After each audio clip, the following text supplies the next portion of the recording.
Prajurit Ukraina secara intens melancarkan serangan dari Grand MLRS namun menerima balasan dari militer Rusia.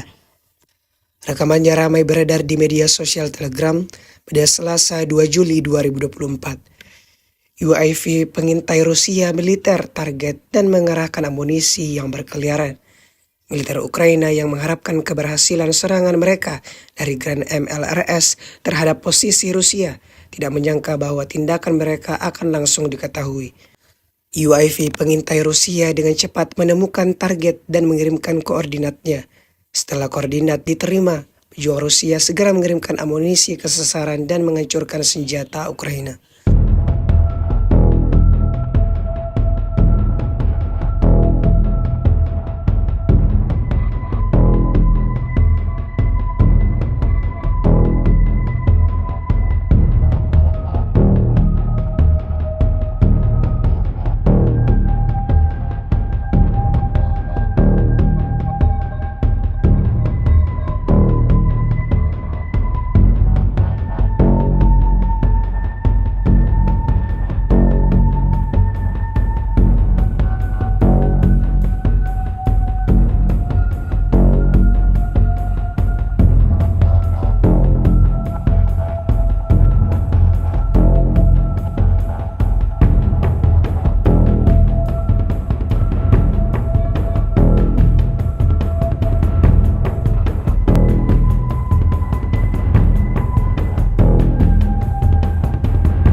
Download Tribun X sekarang, menghadirkan lokal menjadi Indonesia.